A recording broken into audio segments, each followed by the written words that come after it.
Good morning, everyone. I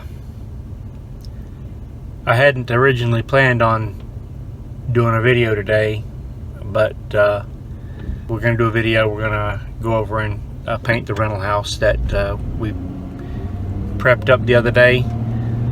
So it's on to pick up the paint this morning. We've got I'm going to go ahead and get back 10 gallons of paint. I think that should be enough to paint the outside and go ahead and get it painted. Just going to do it all one color white, and hopefully we'll get done today, because tomorrow I want to get back on the $6,000 house. So we're going to stop in at Lowe's and pick up some paint. So let's go see if we can find some paint. Alright, well, the paint that we chose for this project is the Valspar Storm Coat. It's Lowe's. It's a semi-gloss exterior paint. Will be fine for what we're doing. It'll be white. $117 for a 5-gallon bucket. And I think it's going to take 10 gallons, so we're going to go ahead and get started on the paint. My sprayer is this sprayer here from Harbor Freight, relatively inexpensive. I think it was $185, but it does the job. And I've got an extension wand here so I can get into tight areas so that I don't have to get up on a ladder too bad. So anyway, that's what we're going to be using.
And now we are done with the paint. And for those of you who've watched any of my videos, you know how much I love painting. If you ask anyone who knows me how much I love it, seriously though, painting is one of my nemesis. Yeah. Anyway, I hate painting, but I have to do it on every house. Go figure. But all in on this, total repaint was about $400. That's including my help, so I can't complain. And it was good for the last time it was 7 years before we had to repaint. So I'm glad it lasted 7 years, and maybe this will last another 7 years. And you know, and if it does, that'll be all well and good, because you know, I won't have to do it for 7 years. But anyway, stay tuned. I guess tomorrow we're going to get started on the $6,000 house, or get back on it. Quite frankly, I'm tired of spending money, and I'm ready to start collecting money. So it's you know, one of those things. But I can't complain, really, when you buy the kind of houses that I buy. Really, it's therapeutic. I get to rehab them and make them mine, and then I can sit back and say, hey, I did this, and it's kind of a sense of accomplishment. So if you like the video, hit the thumbs up, hit that subscribe button, leave a comment. I like comments. I'll be more than happy to answer whatever questions you have. If you have a question about buying a house, remodeling a house, question about why I do things a certain way, I'll be more than happy to answer it. And we'll see you next time.